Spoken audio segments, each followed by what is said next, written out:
Shalom, selamat pagi.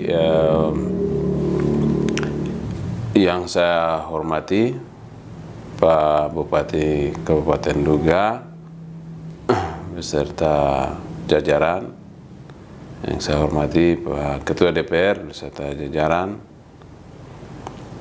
yang saya hormati tokoh-tokoh adat, agama, pemuda dan perempuan yang sedang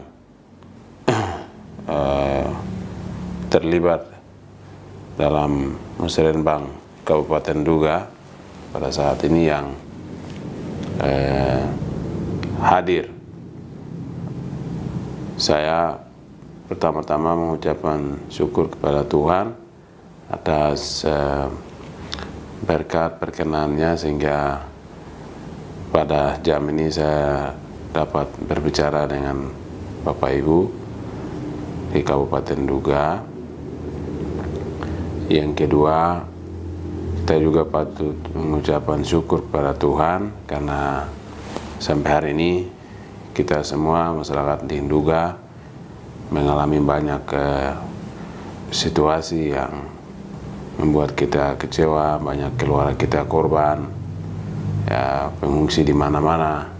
Tapi kami hari ini boleh hadir dalam satu spirit yang sama, kesatuan yang sama, untuk membangun atau mencoba belajar dari semua kegagalan dan membuat sesuatu yang baru untuk suku dan negeri kita.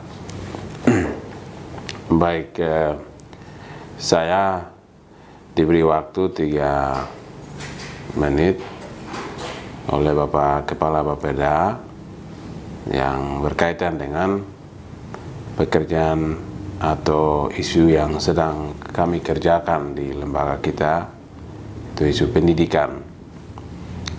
Pada kesempatan ini saya ingin memberikan sedikit informasi berkaitan dengan apa yang sedang kita kerjakan di Jayapura. Dan pertama-tama saya kali lagi mengucapkan terima kasih kepada pemerintah Duga yang selalu mendukung kami, baik dalam doa maupun dana dan juga support. Ya, kalau bukan orang Duga yang dukung, atau pemerintah Duga yang baku dukung kami, siapa lagi? Dan karena itu pertama saya apresiasi yang tinggi kepada pemerintah Duga. Baik, berbicara pendidikan ini seluruh negara di dunia ini, dia kuat, dia hebat, dia menguasai teknologi, semua itu karena pendidikan. Ya, negara itu kuat, sehat, cerdas itu karena pendidikan. Dan karena itu kita lihat di Indonesia, di Papua, dan di Kabupaten Duga kita paling yang terbelakang. Dan kalau saya lihat indeks prestasi manusia, ya, IPM secara nasional maupun Papua. Dan hal ini membuat saya merasa tertantang untuk harus buat sesuatu. Dan upaya saya secara pribadi sedang saya kerjakan dengan teman-teman di Jayapura, yang Bapak Ibu sudah mendengar. Yang kami baru saja launching Universitas Internasional Papua, yang mana programnya berbahasa Inggris dan semuanya dikerjakan oleh anak-anak Papua. Yang pada kesempatan ini berkaitan dengan universitas ini, saya melihat karena ini kita orang Duga yang memulai, kami yang di belakang, dianggap di belakang dan terbelakang itu yang mulai. Saya berharap pemerintah dan masyarakat Duga ambil peluang ini, terutama menyiapkan generasi mudanya, ya, karena generasi muda kita orang Duga itu adalah masa depan suku Duga itu sendiri.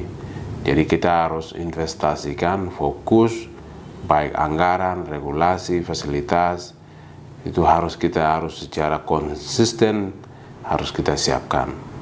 Karena kita boleh minoritas, ya kita boleh terbelakang, tapi kalau pendidikan kita juga tidak terurus, ya kita tidak akan pernah buat sesuatu, tidak akan pernah bersaing, tidak akan pernah maju. Dan karena itu saya meminta kepada Bapak Ibu, Pak Bupati, Bapak Kepala Bapeda untuk dalam musrenbang ini buat perencanaan-perencanaan pembangunan manusia suku Nduga yang terukur, agar siapapun bupati, siapapun pemimpin program pembangunan manusia ini sebuah program induk, atau bahasa Nduga bilang itu ombolak, ya, ombolak yang tidak boleh diganggu gugat, dia jalan terus, ya, karena itu tujuan hadirnya pemekaran, untuk membangun orang Nduga. Itu tujuan hadirnya pemerintah Indonesia di Papua dan di Nduga, untuk membangun orang Papua, membangun orang suku Nduga. Jadi kita mesti harus kurangi hal-hal yang sifatnya tidak membangun manusia Nduga. Artinya kita perlu orang harus sehat, ya, itu kesehatan dikuatkan. Kita juga harus pastikan orang Nduga semua tinggal di dalam rumah. Kita juga pastikan mereka juga mendapat fasilitas kesehatan, ya, juga makanan yang cukup. Ya, tapi pendidikan kita harus kerja dua kalinya, karena kalau manusia Nduga itu sehat semua atau pintar semua, itu tidak ada yang sakit juga, atau tidak ada yang miskin juga, ya, atau tidak ada yang datang bikin kacau di mana-mana, ya. Jadi kita mesti harus fokus pada pendidikan, dan di sini saya mau berbagi beberapa rekomendasi yang saya coba tulis di sini.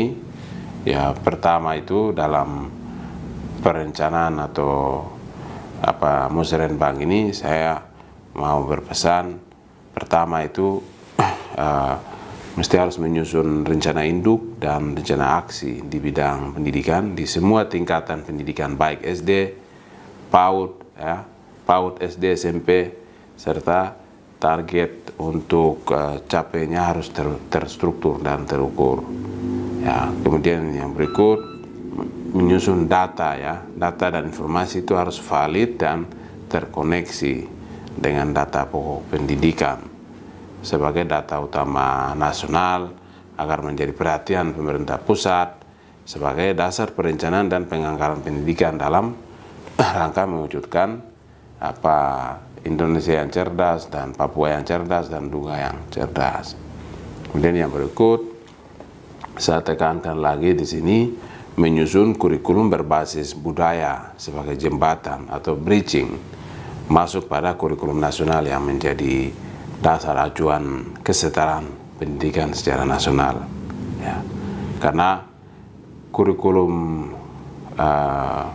kontekstual ini penting, karena kita membangun orang Nduga yang 100% mengerti siapa dia, itu.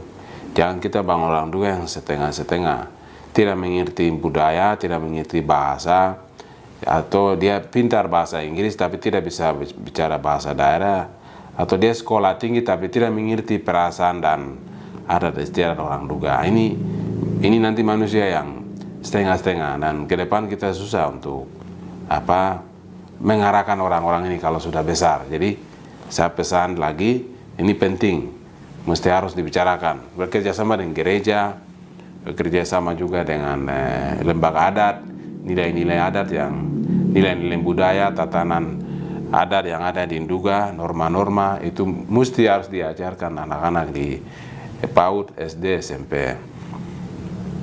Kemudian yang berikut, pemerintah harus membuka potensi, ya, dukungan dari berbagai pihak atau stakeholder support dalam rangka menyelesaikan darurat pendidikan di Nduga. Jadi saya sebut hari ini kita di Nduga itu darurat pendidikan, emergency.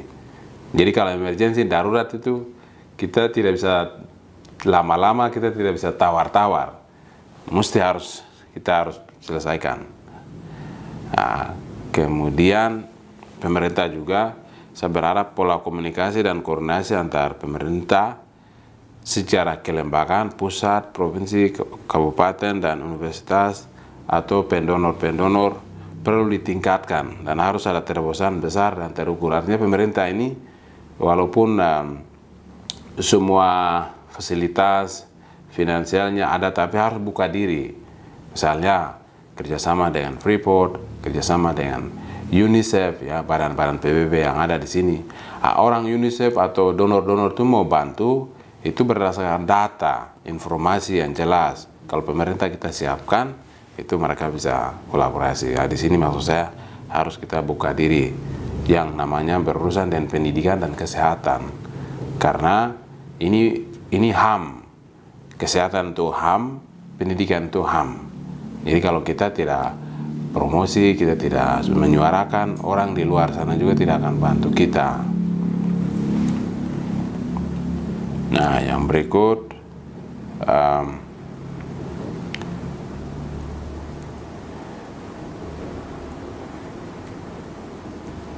ya, yang terakhir yang penting sekali menurut saya, kalau bisa semua SD yang ada di Kabupaten Duga itu, kan kita tidak banyak SD-nya, bisa tidak pemerintah Duga buat asrama dikumpulkan di satu tempat saja, ya, buat asrama, anak-anak SD-nya ditampung situ, pemerintah membiayai makan minumnya, ya, terus dari situ SMP, SMA dan seterusnya. Karena saya lihat selama ini anak-anak SD itu, memang SD kita hampir setiap distrik itu ada, mereka selesai SD, mau masuk SMP, SMP-nya terbatas. SMP-nya mungkin 2 atau 3 saja itu. Jadi sekian banyak anak-anak yang tamat SD dari masing-masing distrik itu tidak bisa terserap di SMP, yang apalagi jaraknya jauh-jauh. Jadi anak-anak SD yang banyak itu tidak terserap di SMP. Ya, misalnya SD itu misalnya 500 anak SD, ya, sudah lulus, tapi yang masuk di SMP, di 3 SMP atau 2 itu mungkin 100 orang saja. Nah, dari 100 itu kita punya SMA ada 2 atau 1 itu. Nah, masuk di SMA mungkin 50 orang saja. Nah, terus dari SMA ke perguruan tinggi mungkin 10-20 orang saja. Jadi kita masih ada masalah di tingkat dasar. Nah, karena itu tadi saya minta buat SD, SMP, SMA yang terintegrasi dengan asrama-asramanya. Nah, sehingga anak-anak ini setelah selesai SD langsung jumlah yang sama. Misalnya kalau 100 selesai di SD, 100 juga masuk SMP, 100 juga SMA, 100 juga ke perguruan tinggi, baik dalam maupun luar negeri. Nah, itu baru kami bisa melihat orang Duga itu sedang maju. Kalau sekarang saya lihat banyak pengangguran anak-anak SD, SMP, dan SMA. Jadi kita punya masa depan Duga itu tidak ada. Ya, mayoritas generasi muda hari ini, khusus suku Duga itu tidak kuliah, tidak sekolah. Jadi kita tidak ada masa depan, Bapak Ibu yang saya hormati. Sekali lagi, kita tidak ada masa depan karena mereka ini terbanyak jumlah mereka. Ya, coba bayangkan yang terbanyak ini salah urus, ya, salah bina, ya, semuanya salah. Orang Duga punya masa depan tuh salah semua. Tidak ada yang melanjutkan nilai-nilai orang Duga di antara suku-suku lain di tanah Papua. Yang terakhir, kemarin saya dengan Pak Bupati sudah buat MOU. Ya, saya berharap melalui Musrenbang ini buat sebuah keputusan program khusus dengan kami di Papua Language Institute atau Universitas Internasional Papua untuk mengirim anak-anak suku Duga yang selesai SMA tahun 2019, 2021, ya 2021 dan 22 untuk kita bina 1 tahun bahasa Inggris, sains, ya, sains, matematika, fisika, kemudian character building atau personal development, lalu bahasa Rusia, bahasa Inggris, lalu kita akan arahkan masuk ke kampus Universitas Internasional Papua, tapi juga sebagian yang bagus-bagus kita akan kirim ke Rusia melalui beasiswa di sana. Jadi pemerintah juga punya tanggung jawab bantu kami, dukung kami, kirim anak-anak ini, fasilitasnya disiapkan, makan minum disiapkan, nanti saya siapkan atau kami siapkan guru-gurunya, pengawal program-programnya. Untuk paling tidak saya mau lihat tahun pertama ini di Universitas Internasional Papua, orang juga harus 100 orang. Tuh. Karena apa? Ini kita yang memulai. Jadi kita harus ambil alih duluan. Ya, kita boleh bilang terbelakang, bodoh, tapi ya kita harus jalan terus, tidak boleh mundur.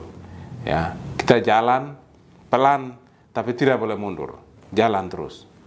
Ya, mungkin itu saja yang bisa dapat saya sampaikan. Kurang dan lebihnya saya mohon maaf jika ada kata yang salah. Kiranya Tuhan Yesus memberkati dan selamat bermusrenbang. Wiwau wah wah wah.